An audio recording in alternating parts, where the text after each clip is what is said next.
प्रिय मित्रों, good morning. सबको वेरी गुड मॉर्निंग, सबको नमस्कार और सबको राधे राधे, सबको जय श्री कृष्णा। अपन कर रहे हैं क्लास 11 का चैप्टर 15 जिसका नाम है स्टैटिक्स। कक्षा 11 का अध्याय नंबर 15 सांख्यिकी वाला चैप्टर कर रहे हैं जिससे माध्य विचलन कर रहे हैं। पहले अपन इंडिविजुअल सीरीज के व्यक्तिगत श्रेणी के अपन क्वेश्चन किए थे, माध्य से माध्य विचलन और माध्यिका से माध्य विचलन। अब अपन कर रहे हैं जो सतत असतत श्रेणी दी हुई है उसके मध्य से मध्य विचलन के क्वेश्चन कर लिया। अब कर रहे हैं माध्यिका से मध्य विचलन कैसे ज्ञात करते हैं। प्रिय मित्रों, दी हुई सारणी से अपन संचय बारंबारता ज्ञात करते हैं। दी हुई सारणी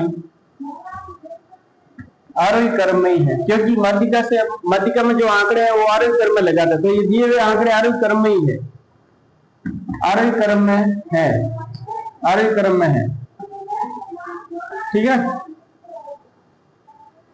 अब देखो आरोही क्रम में रखते हैं और संचय बारंबारता ज्ञात करते हैं। संचय बारंबारता ज्ञात करते हैं। ये देखो एक्स सही है, ये एफ सही है, ठीक है ना। और फिर अपन सी एफ ज्ञात करते हैं, संचय बारंबारता सी एफ। सी एफ ज्ञात करने के बाद संचय बारंबारता ज्ञात करने के बाद अपन को क्या क्या चाहिएगा, एक्स आई माइनस एफ चाहिएगा, एक्स आई माइनस एम चाहिएगा।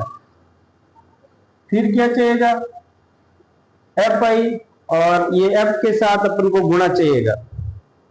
क्या चाहिएगा,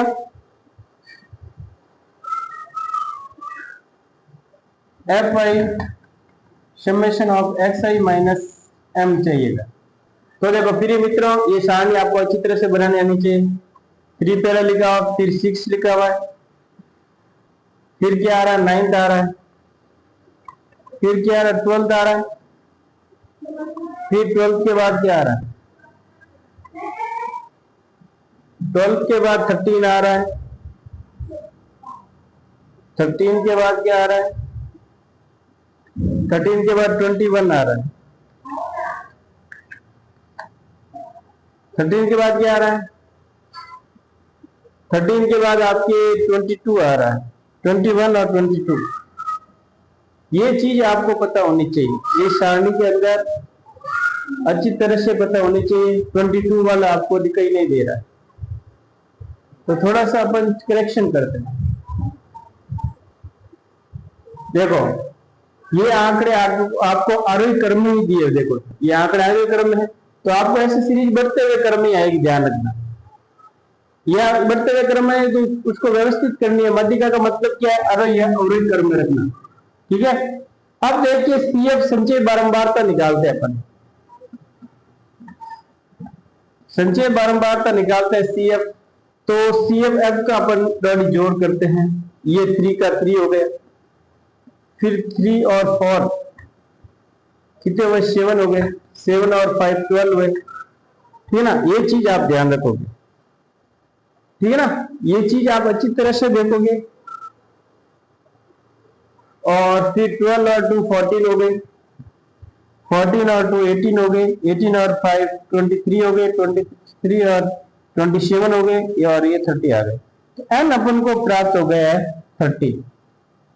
एन अपन को कितना प्राप्त हो गए, 30 प्राप्त हो गए। तो एन की वैल्यू है, ये एन बराबर है, ठीक है ना, एन की वैल्यू अपन को 30 प्राप्त हो गई। एन की वैल्यू कितनी प्राप्त हो गई, 30, जो कि सम है, जो कि क्या है, सम है। तो यहाँ पे आप लाइन खींच के बता सकते हैं कि n बराबर आपको 30 प्राप्त हो गए हैं, जो कि क्या है, सम है, सम है। तो देखो 30 n/2 करते हैं अपन, क्या करते हैं, n/2 करते हैं, इसलिए समझ गया। n/2 करने पर पता चल रहा है कि ये 15 नंबर पे आ रहा है। 15 आ रहा, तो 15 कहां पे बैठेगा? इस पे बैठेगा।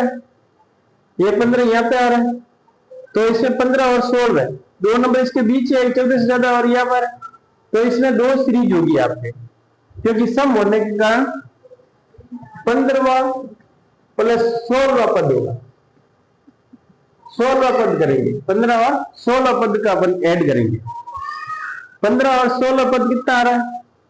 13 ही आ रहा है। क्या आ रहा है? 15 और 16 पद कितना आ रहा है?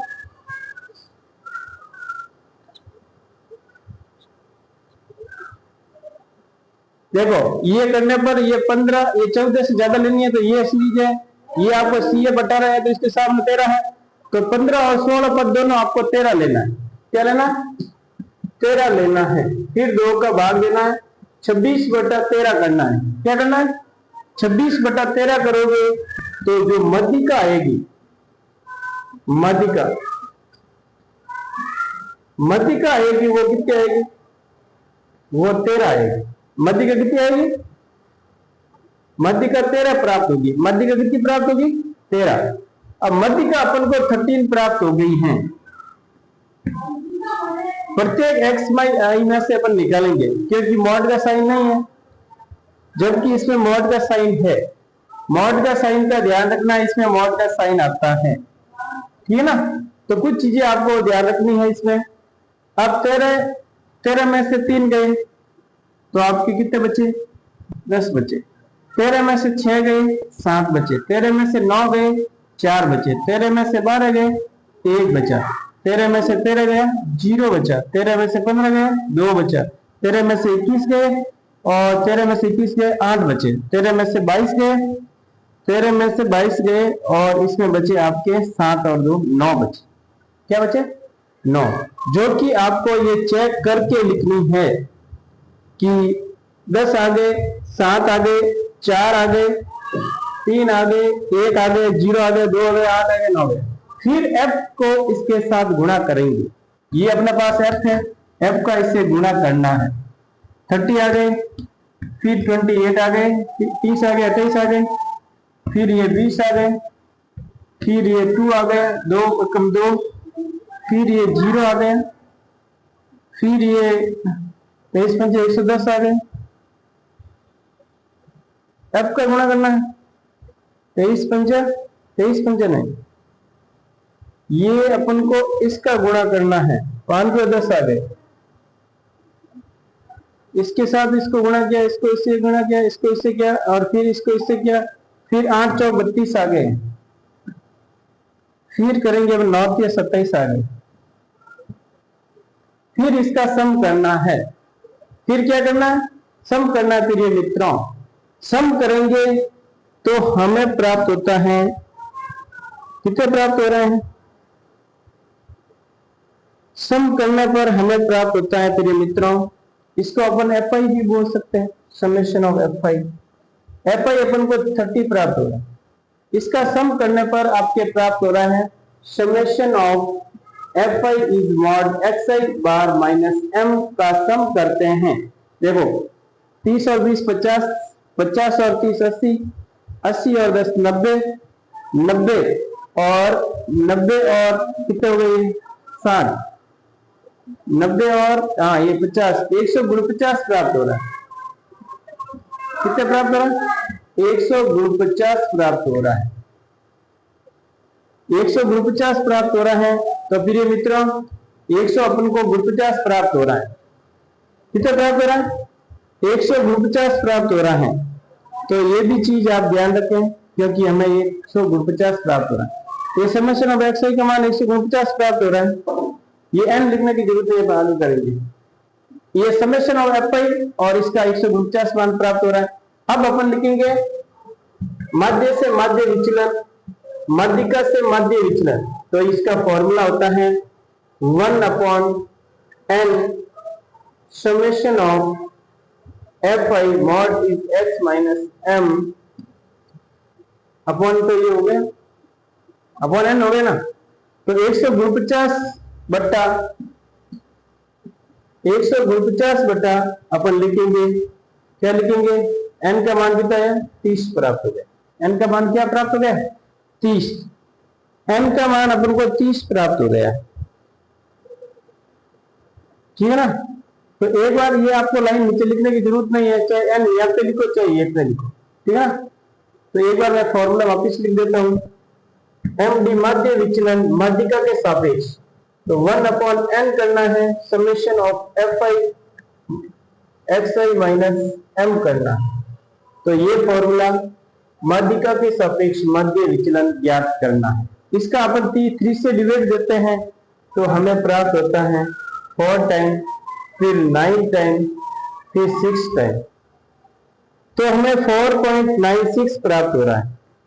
कितना प्राप्त हो रहा है, 4.96 आपको आंसर प्राप्त हो रहा है। तो ये चीज आप अच्छी तरह से देखोगे, और ऐसे क्वेश्चन आपको बार बार क्वेश्चन पूछे जाते हैं। तो हमें 4.9697 कह दो, 96 कह दो, जैसे, ठीक है ना। देखो 3 से डिवाइड देने पर क्या प्राप्त हो रहा है, 4, फिर कितने बचे 2, 29, फिर 20, 7 मान लेते हैं आप, 7 प्राप्त हुआ।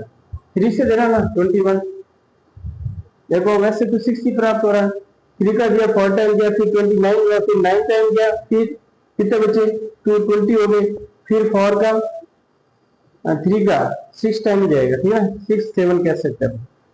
तो 4.97 प्राप्त हो गए, ठीक है ना, 4.97 हमें प्राप्त होता है। तो ऐसे क्वेश्चन आपको प्रैक्टिस करनी है। एक बार मैं क्वेश्चन वापिस आपको बता रहा हूं, देखो एक आज इसमें ध्यान रखोगे कि इसमें सीरीज अलग अलग होती है। असतत श्रेणी के अंदर आपको x और f दिया होगा, और सतत श्रेणी के अंदर आपको इंटरवल दिया होगा। तो अपन कर रहे हैं असतत श्रेणी, जिसमें आपको डायरेक्ट अपन फॉर्मूला लगा के एक्स आई और एफ आई आपको दिया हुआ है, सीधी अपन जैसे माध्यिका पूछ रहा है तो सिंचे सी एफ निकालते हैं, फिर एक्स आई माइनस एम करते हैं, माध्यिका निकालते हैं, फिर एफ से अपन मल्टीप्लाई करते हैं। जो इसका सम आ रहा है, इसका सम अपन को यहाँ पे जो आ रहा है, जो यहाँ पे प्राप्त हुआ है, इसका सम जो प्राप्त हुआ है वो है आपके 149 प्राप्त हुआ है। फिर अपन उस फॉर्मूला में रखेंगे। पहले तो आपको माध्यिका निकालनी आनी चाहिए, माध्यिका कैसे निकालते हैं, फिर माध्यिका से मध्य विचलन कैसे निकालते हैं, वो फॉर्मूला करते हैं 149/30 करते हैं। तो ये अब 4.97 हमें प्राप्त होता है। तो ऐसे क्वेश्चन आपको प्रैक्टिस करते रहना है। थैंक यू मित्रों, जय हिंद जय भारत। क्वेश्चन देखते रहना है और क्वेश्चन की प्रैक्टिस करते रहना है। कंपटीशन के हिसाब से भी बहुत ऐसे क्वेश्चन पूछे जाते हैं, और ऐसे क्वेश्चन आपको बार बार प्रैक्टिस करनी है। थैंक यू, जय हिंद जय भारत।